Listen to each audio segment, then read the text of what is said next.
Imagine the dust settling on a vast plain in northern Italy. The air is thick with the metallic tang of blood and the low moans of the dying. In the center of it all stands a circle of wagons, lashed together like a final fortress. Atop them, women in black robes wield swords and axes, their hair wild in the wind. They strike down their own fleeing men first, husbands, brothers, sons, then turn the blades on themselves and the children at their feet. Better death than what awaits them. This is not defeat. This is defiance. What you're about to hear involves mass suicide and the threat of enslavement in a world where captivity often meant unimaginable loss of freedom. These events are documented in ancient accounts, but they remain deeply disturbing. If you need to step away, I understand. For those staying, remember, we are here to understand the human spirit under pressure, not to sensationalize the pain. This wasn't just another barbarian invasion. This was the moment Rome stared into the abyss of its own destruction and barely pulled back. The Cimbri and their allies had humiliated Roman armies for years, marching south with hundreds of thousands of people in a desperate search for new lands. They weren't bent on conquest. They were refugees from rising seas and failing harvests far in the north. But to Rome, they were an existential threat, a tidal wave of warriors who could end the Republic. And in the end, it wasn't Roman steel that broke them. It was the unbreakable will of their women. The story begins far from Italy, in the cold lands near the North Sea. Floods had swallowed farms and villages, forcing entire tribes to move. The Cimbri joined with the Teutones and others, forming a vast migration, men, women, children, wagons stretching for miles. They didn't come as conquerors at first. They asked for land, offering service in return.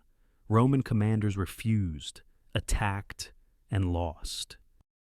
Battle after battle, the northerners crushed proud legions, leaving fields of Roman dead.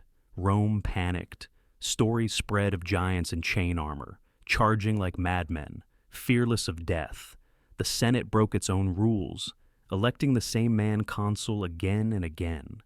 That man was Gaius Marius, a tough, ambitious general from outside the old aristocratic families.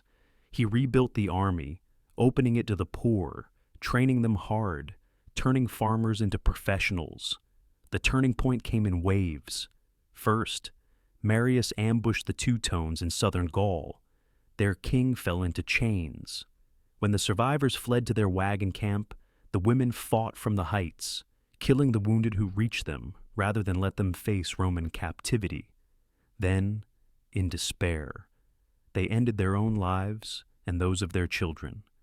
The ground, ancient writers said, ran red for days.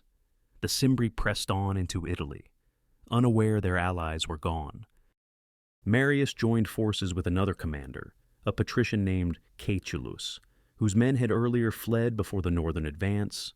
Together, they met the Cimbri on a wide plain near Vercellae, under a scorching July sun. The northern warriors formed a massive square, chaining themselves together at the front to prevent retreat. Their cavalry rode out first, 15,000 strong, helmets shaped like beast heads, standards roaring in the wind. But the day was hot, the dust blinding. Roman cavalry scattered them, driving the riders back into their own infantry. Chaos followed. The chained front held for a while, but the heat and dust took their toll. Men overheated in heavy mail, blinded by sun and grit. Roman legions pressed forward, disciplined lines against frantic charges. The northern formation cracked. Survivors streamed back toward the wagon laager, their family's last refuge. Here the story shifts. A young woman stands atop one wagon. She is not named in the accounts that survive. We know only that she was fierce, her dark hair loose, her dress torn from the fight.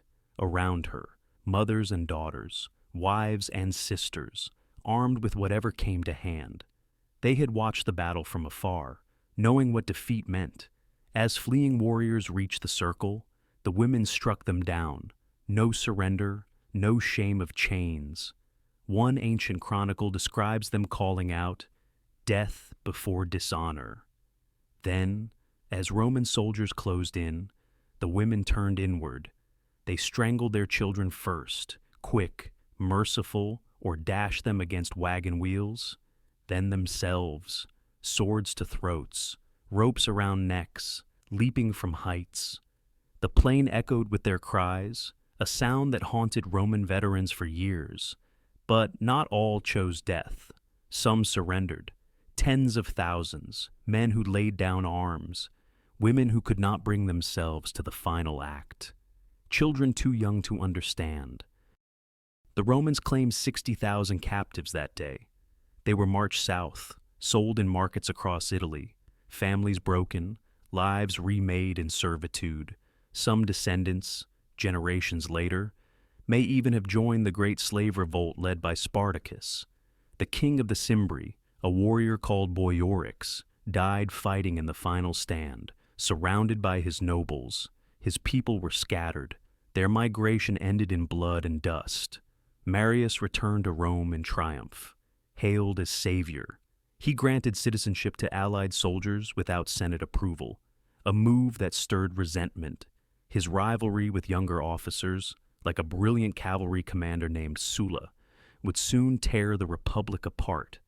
But beneath the celebrations lay something quieter. Roman writers, even in victory, couldn't hide their unease.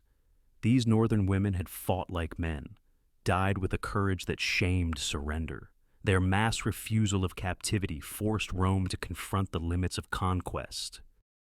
You can chain bodies, but not spirits. Archaeology offers little scattered weapons, wagon fittings in northern soils. But the written accounts endure, Plutarch drawing from eyewitnesses, Florus and Orosius preserving the horror. They agree on the essentials. The women's final stand was the climax, the moment the invasion truly broke. Today we look back and see echoes. In every age, people pushed to extremes choose how to face the end. Some break, some bend, and some refuse to yield at all. That hot day near Vercellae, thousands of women made their choice. They were meant to vanish, absorbed into slavery, forgotten in foreign fields. But they didn't. Their story survived because Roman writers couldn't forget it. And now it's here with you, because you chose to listen. If this moved you, leave a comment telling me which part hit hardest. And if you're new here, subscribe. We uncover more stories like this every week. Until next time, remember, history isn't just what happened. It's what people chose to do when everything was lost.